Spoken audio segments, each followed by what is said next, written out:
Okay, welcome everyone. Once again, I'm Andrew Stuck. I'm a co-producer of Walk, Listen, Create, and we're one of the partners from the EU-funded Walking Arts and Local Communities program.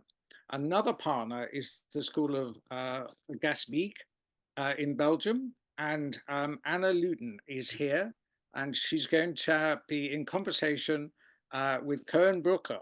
Now, the good news is it's International Landscape Day, which is absolutely perfect pitch for just what Koen gets up to. So we're looking forward to this. Now, this is going to be in front of a live audience. There are people literally sitting meters or feet from, depending on whether you're imperial or metric, in front of Anna and Koen. And so what we'll have to ask you to do is make sure that if you're on Zoom, that you're on mute. And if you have a question to ask, then please type it in the chat and we'll come to that towards the end of their conversation, which will last about 50 minutes. So Anna, over to you. Thank you, Andrew. Thank you so much. And thank you, audience at home. And thank you, audience here. So happy to have you here, Koen. Yesterday, you were in a little village, in a little church with very famous writers, poets, music makers, talking about what you do, your paintings, but also making music because you are really like a homo universalis, a painter, performer, piano player, historian, performer, I thought, yeah, a writer, of course, poet, walker, chroniqueur. So it's amazing that you're here, sitting on a chair. You said everything. Yeah, I said everything. And today, as Andrew said, it's International Landscapes Day. And when there is one person who is really like fond and who likes the landscapes, living with and inside landscapes, then it is Koen Broucke. As a painter, Koen, you are not only making landscapes, but you are corresponding with landscapes. What is this? What does landscape means for you? Well, it's the start of everything. It's the start of my artistic research and artistic work. I walk because it's important. It's my inspiration. After walking, I can make my drawings. I can make my paintings. And if I'm painting again, it inspires me to go walk again. So it's constantly like going from the one to the other. Walking, painting, walking. And walking for me it's not about destination, it's more about the moment itself. It's about a very sensitive sensorial thing. So it's all the senses. In the first place, of course, the eye, the visual aspect. You see, you can make pictures, you can make drawings, you can make paintings afterwards. So this is, of course, very important. Everybody knows. And then there's also the other visual, the other sensorial aspects. There's the touching. You touch the ground. You touch the soil. So for example, if you put me on a place like my daily walk in the place where I live in Wallonia, I can recognize the place just by feeling the soil, and also by hearing when I'm walking on that place. For example, nowadays you have the soft touch of the leaves, the dry leaves of autumn. In summer times you have the rock, you have the sand. It's completely different. And then there's also the smell, of course. Smell of autumn is completely different from the smell of spring or summer. And then there's also taste, because I'm very interested in edible plants. And especially now, of course, if you walk, you find a lot of edible. You can really eat. They are everywhere. You have the nuts. You have the plenty of nuts. Of course, you have the fruit in this season. So I think that I have all the senses, or did I forget one? We have smell. Hearing. Hearing is very important. Well, but the hearing is very important, because I like for the visual aspect, I use the iPhone because it's so fast. Of course, it's so easy to have an archive on the iPhone that I can use afterwards in the studio. But for the sounds, I'm making a lot of sound recordings, and I use the sound recordings for my concerts because it's the beat for my concerts. It's not like the regular beat of the metronome. It's very regular, but it's the beat of the heartbeat. And Wow, when explain me. So you're on your piano concerts, and then you don't use a metronome, but you use I use the sound recordings of my steps and my heartbeat because it's a more natural rhythm, that it's more close to my own body, and it's a kind of embodied knowledge that I'm building up by making the painting, by doing the concerts, by practicing my practice as an artist. But the sound recordings are completely different, and the beat is completely different from the beat of the metronome, regular. Because if you use that beat, it's like you are going to play like a computer, not like a human being. Talking about human beings and smells, and more and more people are coming in now. Thank you. Be welcome. Today I see also people on the screen, and a few hours ago I met Nadia, who is at home there. I see her on the screen. Because and it's so fascinating. She was telling me also about walking in a landscape, because it's not only International Landscape Day, but here today in Gaasbeek we had 400 people who came for this walk. It's a walk for Kom op tegen kanker, for actions for people who has cancer. And like 400 people who are making these beautiful walks and beautiful landscapes. And also Nadia was telling me it's not for the search of, there was a game with it, that was beautiful, because you look in another way when you walk, but also you look and you feel the landscape in another way, especially nowadays in autumn. This sensorial knowledge, as you explained, is a knowledge you get from a landscape, but also from your own body. What's the combination of your body walking in a certain landscape? I ask this question because here there is the seaside, where you rode and you made a lot of works from the sea and from the seasides, and where you live in Walloon, you have the mountains and the river Maas. It's the Meuse. So how do the landscape influences your body? I like, first of all, I like to put figures in the landscape, and especially small figures. And therefore, of course, I'm inspired by the famous German painter Caspar David Friedrich, who did it before. And in fact, if you put this figure in the landscape suddenly becomes big, enormous. And that's also the feeling when I'm walking myself in the landscape. I become small. And does this also have to do with walking? The fact that you're walking, that you become small?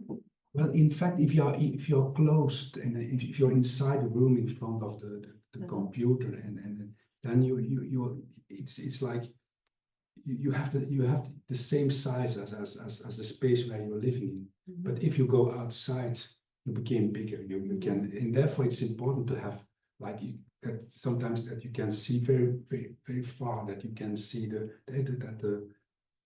mountains or something at a very big distance. It's healthy, that's like physical aspect of being outside and being in landscape. Maybe a strange question, but I really want to ask it because we have a very international audience, people from Vancouver, people from Brazil, who are in the Zoom, and people here from Belgium, but also I live in the city, you're here in Gaasbeek. How does the landscape influences the body?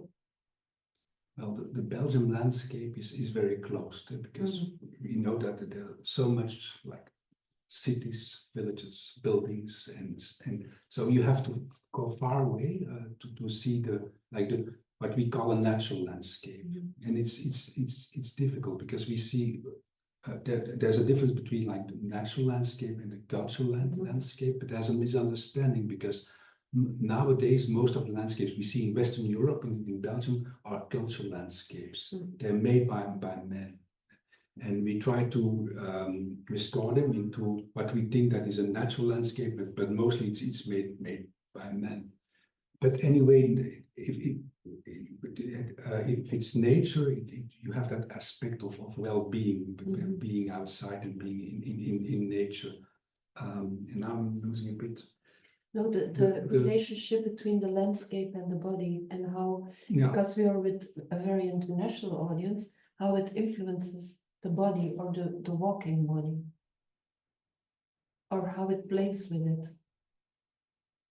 Well, it inspires to move and to have all these sensorial experiences, and it's a kind of exercise for the senses, and to also the joy of observing, and of course, if you as a painter or as an artist, the idea is that it's because of your inspiration, but the most important thing is, of course, the joy of being outside, the joy of observing the something like new, and like if you walk here, every time you turn and you take another path, you have another observation, you have other things to observe, and there's always a surprise, and not also, of course, in the visual aspect, also what you hear, in what you smell, in what you can eat, for example, like I said,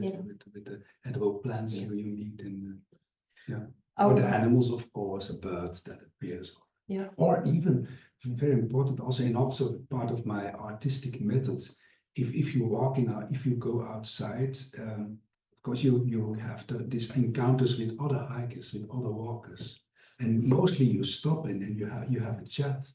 In the city, it's different, because if you have to stop and to have a chat with everybody, it's impossible. But if you walk in nature, especially when there's nobody in that ground area where you're walking, you stop and you have a chat, and you can learn a lot about that space, because sometimes it's somebody who knows a lot about nature, or knows a lot about the archaeological aspect of the place, or the cultural aspect. It can be some buildings or the old castle or whatever. You have this beautiful book, this beautiful booklets there. I showed in the camera, and this is the River Maas. This is River Schelde. The River Schelde, that's near Antwerp. So following a river, but also what happens around the river. In this beautiful book, Mosa Mystica, there was a beautiful exhibition too in Giel. I come back to your other exhibitions later. You talk also about ways of collecting things of what the landscape gives you, or what your walks give you. This being a collector of stones, or we walked 2 days. Of course, already a collector of sounds and of images in the first place, but it's more.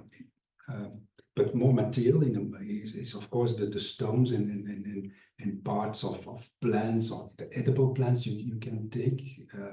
If you visited us in the house, the windowsills, it's full of stones, and some are very old, and it's strange. I learned that from people who are much better than me, that it's just the attention, because if you walk, you find so many precious stones and precious like parts of old pottery, and it's everywhere.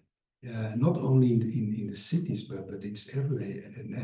And of course, this is part of what I'm collecting, and what inspires me to make the paintings. It's a bit the same relationship between the figure in a landscape and the bigger landscape. You have the stuff you can find, mostly very small pieces or small stone or whatever, and then the bigger landscape. And that makes also a painting interesting if you have like big brush strokes to start with. It's the atmospheric aspect of the landscape, and then you put that tiny figure which is made with a small brush, and then the landscape, the painting becomes interesting. And this is the same thing for a walk. The walk is interesting. You have the atmospheric aspect of the clouds, of what's happening in like it can be thunder or it can be bright sunshine, and then suddenly those small details, a plant, a little flower, or like it's a panopticon view, so you see everything big, but also very small. You are also a piano player, and so your hands are walking on a music instrument, a walker, a painter. A painting is also thinking with your fingers and with your hands. How do your feet as a walker think together with your, how does the knowledge of your feet comes back in your fingers? But it's all related, of course. It's the body, and it's related by the heart, I think. It goes through the heart. But it's a good comparison because you said if you play the piano, it's like walking on the piano. And if I draw, I mostly see it as a walk on a piece of paper. It's just you do the same thing. It's in dimension is small. It's like Paul Klee said, a line is only a dot that went for a walk. And in fact, you're very interested also in the idea that to go into someone's footsteps. Yes. Which because you did a lot. Van Gogh. Paul van Ostaaij, the writer. Our most famous poet and writer in the 20th century. William Turner, who discovered again the landscape of the valley of the Meuse. But the methods, I see it as a method, and therefore I can show you I made a PhD, the doctorate in art. Under the pink? Well, Onder de roze duist is van het slagveld is Dutch, and it's a translation of Siegfried Sassoon, and the English version is The Rosy Gloom of Battle Overhead. Maybe you can read the poem afterwards, the reading card, but now you can do it afterwards. But part of the method was established with a good friend, Koen Broucke. He's a Flemish author, and together we made the book Kamer in Ostende. A room in Ostende. A room in Ostende during 2 years, because Koen Broucke, he has an apartment in Ostende. We went to Ostende and we walked there for 2-3 days. And we talked to people who could learn us interesting things of the history of Ostende. And then, of course, because we walked a lot, the idea of the footsteps were important. We went in the footsteps of James Ensor, important painter who lived in Ostende, or Spiljard, for example, or Constant Permeke, also a very famous Belgian painter. But then we discovered that it was even more interesting than not just to go into the footsteps. I will call it today like the body steps. We went also lying on the ground, because we found a picture of Constant Permeke, and he was lying with a friend in the garden of his house in Jabbeke, and they were just like lying there and having like they were sleeping in the afternoon, a nap, but it was just an image of the joy of bonheur, and so we were imitating that as a kind of reenactment, and that learned us a lot about that special man, about Permeke, because we were lying there for maybe 10 minutes, 15 minutes. And it was also kind of party of friendship, just lying there in summertime on soft and warm grass. and there again you have the accumulation of all those sensorial experiences.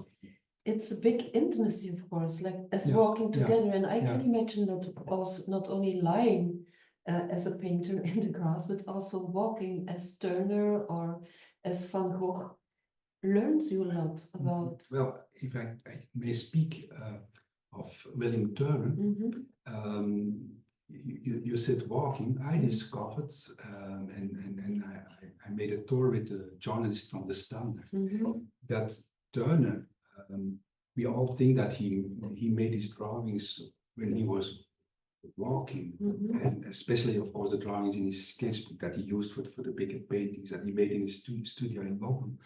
But in fact, he was on a boat. After 1815, the Battle of Waterloo, the first thing he did, he ran to Europe, because all those years, Europe, and therefore also, of course, Belgium, France, but also Italy, but those lands were closed for the British artists. They all wanted to do their grand tour. They couldn't. And so after the Battle of Waterloo, the first thing he did was to go to the battlefield. He made some sketches of the battlefield, and then he went to the famous rivers, the Meuse, the Rhin, the Rhine, and he made beautiful sketches of those rivers, but from a boat. But because if you look carefully to these sketches, you see that they are made from the middle of the river. And you can't walk on water when you're young. Even Turner, I think he couldn't walk on water. Amazing. But these footsteps of Van Gogh also, these different landscapes he lived in, or walking into the footsteps of a poet like Van Ostaaije in his last terrible years. Do this walking exercises bring them closer to you? Yeah, in a certain way, yes. And it's maybe difficult to explain this, because it's a bit strange. Because you by looking through the eyes of someone else, you learn about yourself. Yeah, it's strange. But it's also, if I have this chat with you, I learn. You can ask questions, and by this question I learned about myself. Yeah, that's the and I step learned about myself. Yeah, of course. We make a walk, in fact. Yeah, and that's a strange thing about communication and about communicate, of course, in the now, but also communicate with those artists in the past. And at the same time, it's also a question of modesty. It learns me that I'm like a very small artist who can lean on the experience of those enormous talents in the past. Yeah, we also have a PowerPoint, because we are talking about modesty, and then I think PowerPoint. So we will try the power of a PowerPoint, just to have a look into your work. These are big strokes, but it's also.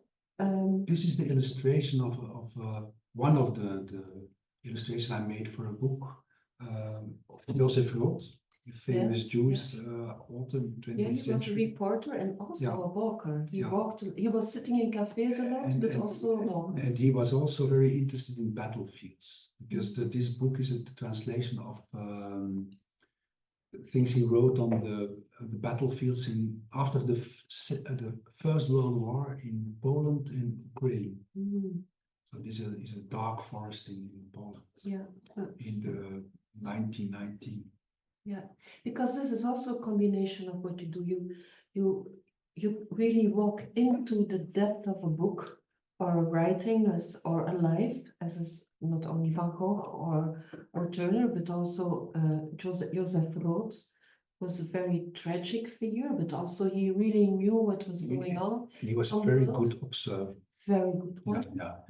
I learned from him, because I think when he visited a battlefield in France in 21, I think he described how he could smell the battle of like the dead bodies. I think even after 3 years of peace. Yeah. We can go to some others just to share some of your paintings. This is also from the book. These are landscapes in like old Eastern Europe, and therefore I use old postcards. And if I do this research, for me it's like a walk. Like if I go out for a walk in the forest or nearby the house. In the same way, I do my research when I'm on the internet and I'm looking to and do this research into collections of old postcards or in archives or in libraries. It's a bit. I really experience it as a walk through this art and images. And then there's of course, and that's very important. There's in the first place the research, to find all those images, but then there's the transformation. And the transformation is something that happens when as a painter, I use of course my right hand, and also there's the experience of the right hand, because I think it's a lot about the trained hand. I think you of course you need to have a part of talent. But then there's the experience and the exercise, because it's something painting and drawing. It's like a daily training. Maybe we can have a few more. This is not from the river. This is Brody. It's the place where he was born, Joseph Roth. And this is the Meuse, because I knew that you would ask questions about the Meuse. So this is the river we already talked about. William Turner. So you can imagine him sitting here in the boat. And this is of course a winter landscape. So I'm especially very interested in the winter landscapes, and I'm so happy if we have some snow during the winter, because then I really run outside to have those images, because it's something that is disappearing. So because of the global warming. Into disappearing landscapes. And it's strange. It's like an obligation. If I go outside and I see this disappearing landscapes, I feel like obliged to make the paintings, as to have a memory of what's disappearing. And there's like a Dutch author, Jan Tien de Boer. I don't know if you know him. And he had. It's a new word he used for that. The Dutch word is landschapspijn. Who of the audience can help me with translating this? The pain of the landscape. How the landscape hurts, and the definition of it. It's the pain or the feeling that a person experiences when seeing a landscape atrophied, or for example by the disappearance of plants, insects, or bird species. So that's something that we experience daily, and that I think is part also of what you are doing with to inspire people to go outside and to see that we have to change our way of living, otherwise everything will disappear, not just the landscapes. Absolutely. Maybe some. This is the Meuse in summertime. I made it a couple of. But it's very green, so maybe the green will also disappear after hot. And if you return to the previous. There's nothing like more comfortable or enjoyable than the combination of that blue sky and the summer green. Just to if you can put these two colors together, of course these colors are mixed. It's just not just two tubes of this, but it gives a feeling of joy. It makes me happy, and it makes also the people who want to see my paintings make them happy. I was also wondering, going back to the pain of the landscape, landscape pain. This is the opposite. This is the opposite. Joy of the landscape. Yeah. But you are, as a person and as an artist, you also have this both sides. This PhD you made that was, and for this PhD you really visited as an historian a lot of battlefields, and but you were also very keen on looking to the details, like the shoes of the soldiers, the boots of the soldiers. So this details of strong life and liveliness, and then that on the other side. But the battlefield, what's so interesting for you, because you made your PhD on it, on a battlefield? Well, the thing is that as a child already, I went out and I like to walk on battlefields. Where did you go then? Waterloo, of course, and it's also because sometimes we call Belgium the battlefield of Europe, because there are so many battlefields. And for example, Waterloo, we have of course the famous battle with Napoleon. Maybe we can look to a battlefield while we're talking about but at the same place there were other battles. And so like you have to go very far in Belgium to be on a spot where there were no battles. We live on a battlefield. Yeah, everywhere, really everywhere. And then there's a strange thing that Waterloo, for example, is the first landscape that was protected by law in just before the First World War, 1917. And therefore, the beautiful landscape, this is the south of Brussels, is still there with a lot of monuments, because after the battle, the Allied, they decide to put many monuments on the battlefield, but it's like a beautiful, like English garden, and a very big garden, of course, with the monuments. But if you see that the left and the right side of battlefields, there you have the buildings. It's the city of Brussels, and it is like oil. If it was not protected by law, now it would be part of the city of Brussels. The suburbs of Brussels. That is strange, because you have that strange contrast between the battlefields that were kept as monuments, as protected landscapes, and then the battlefields that are completely lost, that you can't recognize anymore. They became cities, they became motorways or whatever. And what is this wounded landscapes you are talking about? What is a wounded landscape? It's a bit the same as a landschapsplan.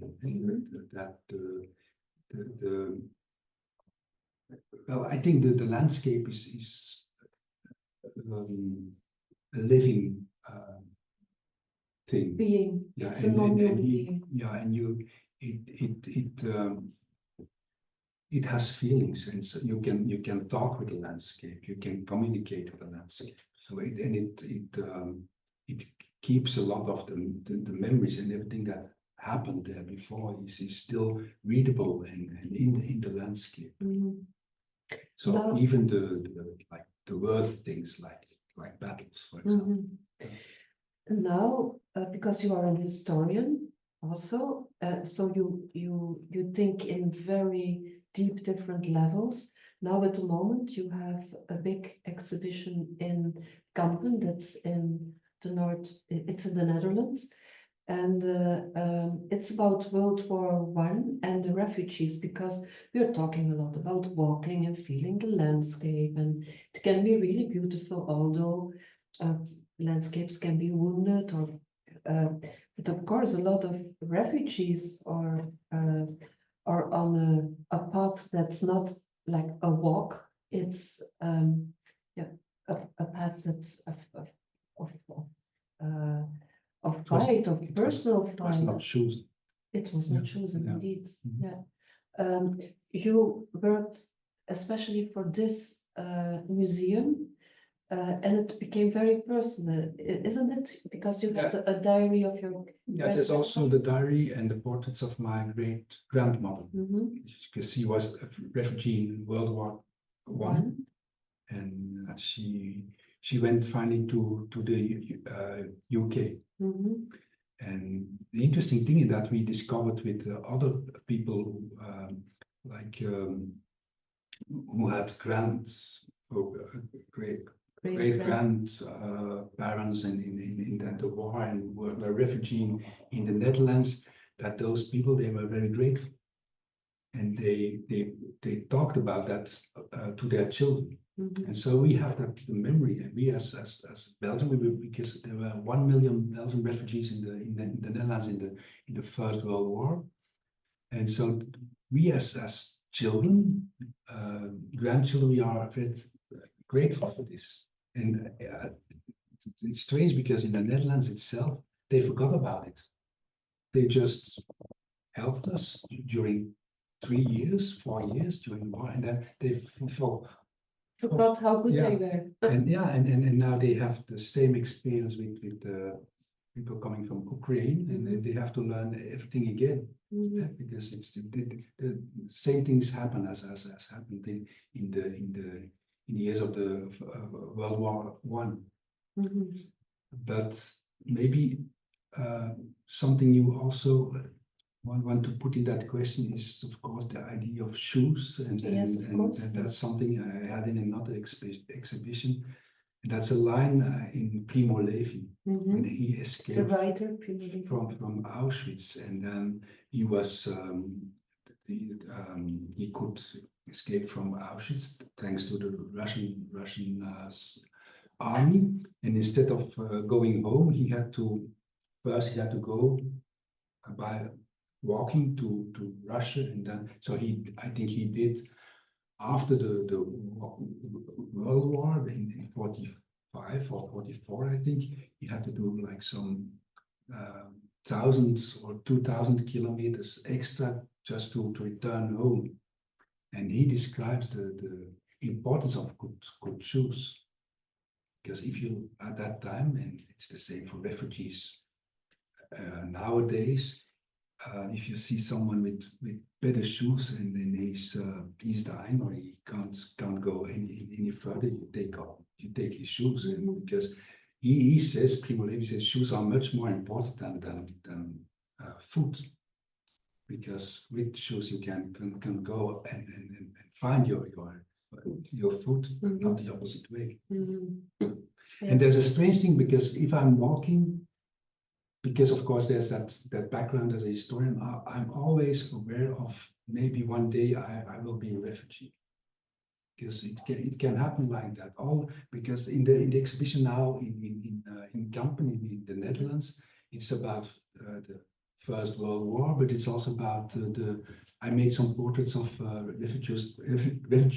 refugees nowadays, and all the histories of what they are talking about, what happened. It's just from it took like 5 minutes, and from one moment to the other they were a refugee. They had to leave the house, and so and sometimes it can come very close, and it's and therefore I think as an artist and as a walker, I'm always aware of the escape routes, like and there's a strange thing in the neighborhoods where we live in Wallonia. There are a lot of caves, and a lot of those caves were used in the World War II for the resistance.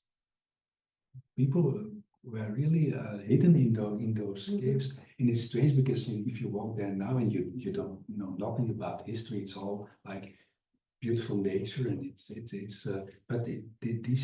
these places are like wounded landscapes, and they have their history. And maybe one day we have to leave the house and to sit for 3 years in a cave like that.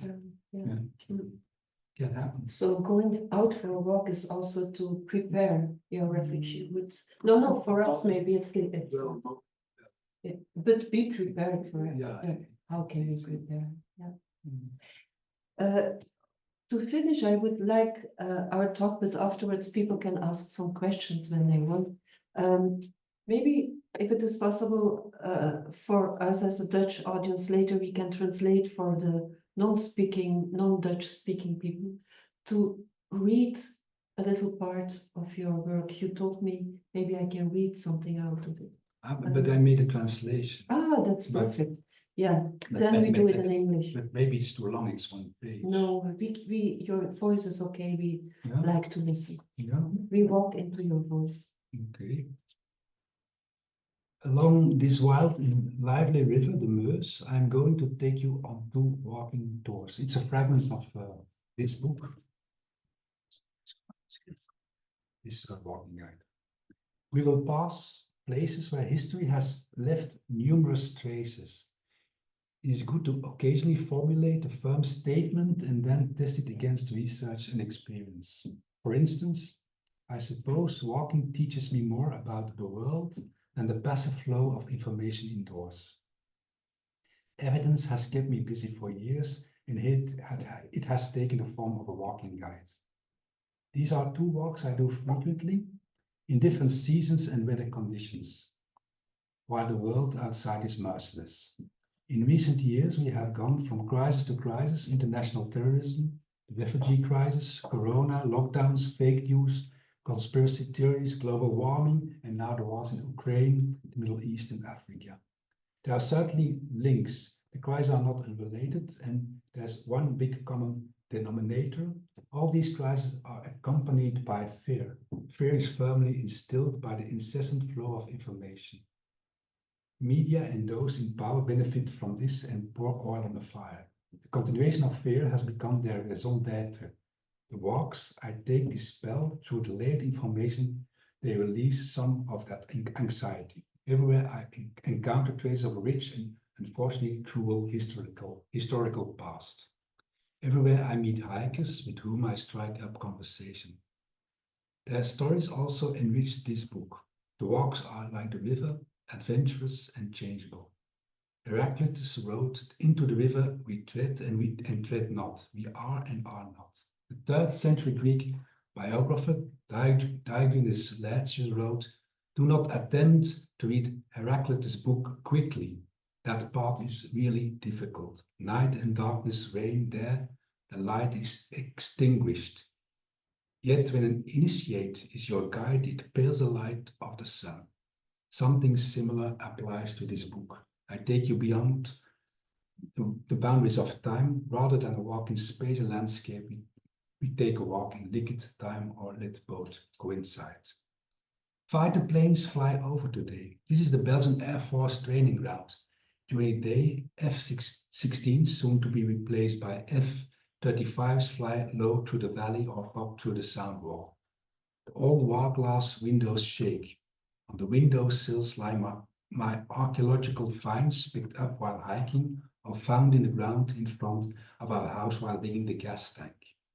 In my mind, I walk from early prehistory of World War I to the now. The first days of the week we also may see night flies, but at high altitude. Until midnight, there's a menacing hum. This has not always been there. Will it always remain? In between, you can hear a tawny owl and the occasional eagle owl. Beautiful, thank you. And Koen, I will leave the time for some questions from the audience, but also I want to say to the audience that's here, the 14th of November, you will have in an answer exhibition. Yeah. What was really beautiful the last months, you played together with your father the piano, so you're doing a lot of things. There is also a movie made about you, and yeah, it's like a documentary of who is Koen Broucke. The title is "The Dogs Will Bark Forever" or something. Yeah. Yeah.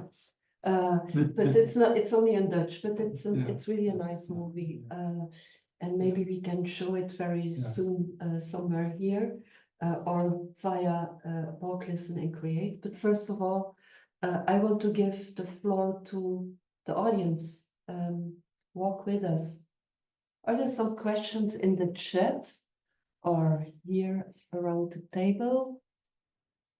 Okay. Someone here has a question or a remark? Or... What was the event on the 14th of November? Yeah, that was not very. Yeah. Was that finished? Yeah, sorry. The 14th of November.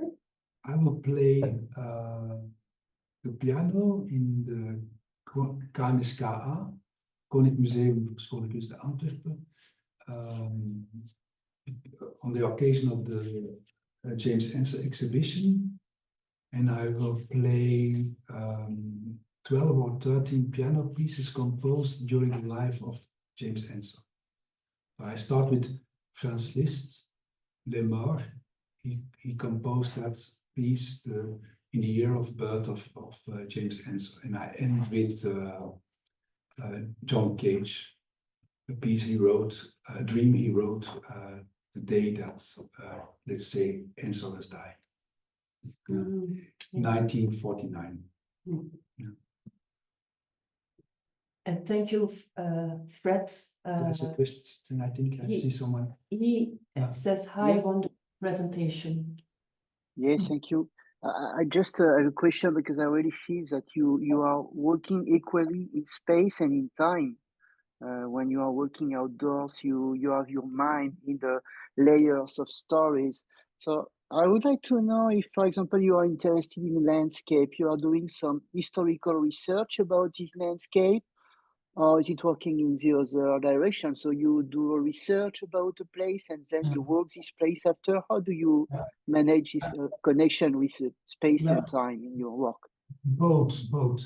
The ideal research for a battlefield, but for landscape, is like the first time I go out without any knowledge, and just to experience what with all the senses, the place. And then, of course, it inspires me to, as I already said, to draw and to paint, but also to read. And I start reading about, and I start doing more profound research about that specific battlefield. And then I return. And then again I read, and then I return, and then I talk with other hikers or with people who know, historians, for example, or who knows a lot about the space. And so I'm building up knowledge, but it's not just like mental knowledge, it's not just historical knowledge, it's also the embodied knowledge of the physical experience of walking and making art. I'm just wondering, I don't know much about Belgium at this moment, but I'm just feeling that most of the landscape, it's an economic landscape. It's managed by people for economical purpose. Mm-hmm. And so I'm wondering a little bit, what is the space for a landscape who is not an economic landscape in Belgium?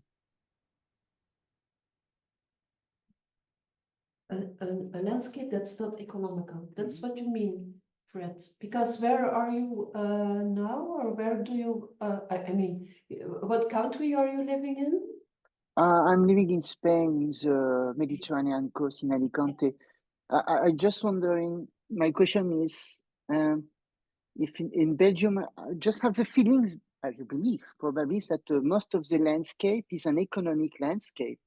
It's related to extraction, but and I'm curious to know what are the landscape who is not an economic landscape in Belgium. That's my question. But in Belgium, it's not existent. I think the wild nature jungle we don't have anymore in Belgium. As I already said, everything we have here is like cultural landscape is designed by from the Middle Ages. The monks they have a very big part in this. They created our landscape. Of course, creating the economic landscape and yeah, it's the start of agriculture and so on. Or you can feel it in the little stones you keep in your pocket, perhaps. Indeed, yeah. Also, Alwin, you had a question? Ja, mijn vraag was, je hebt het heel mooi over landschapspijn, alle crisissen die samenkomen. Je beleeft dat landschap in zijn geschiedenis.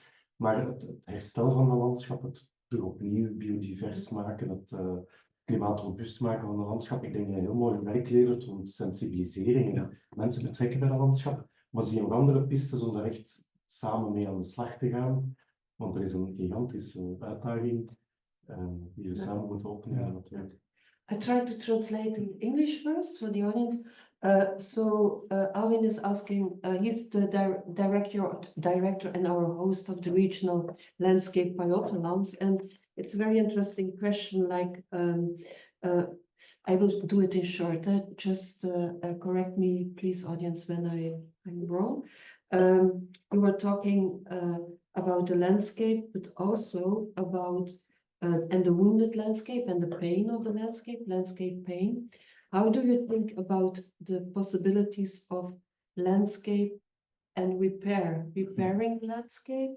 Can I add something of the, no? Yeah, repairing the landscape. And also Alwin said to you that you have like a contribution. But my contribution is, of course, the painting, and that's where I'm good in. So I'm not going to change and to do something I'm less good at. And I think also by the paintings it's just not it's not just an individual process, because I show these paintings, I make exhibitions, and I think a lot of people who are seeing those paintings, they became also aware of how important it is to change our way to live with what we have, our planet Earth. Yeah. Yeah. And I also think, Koen, when I can defend you, your work, it's also in this book, like the Musa Mystica. It's not only a book about your walks, it's also a walking guide. Yeah. So when walking into a landscape, you communicate with a landscape. So you make it a kind of lover, in fact, because you walk together with the landscape. You fall in love with landscape, you embrace it.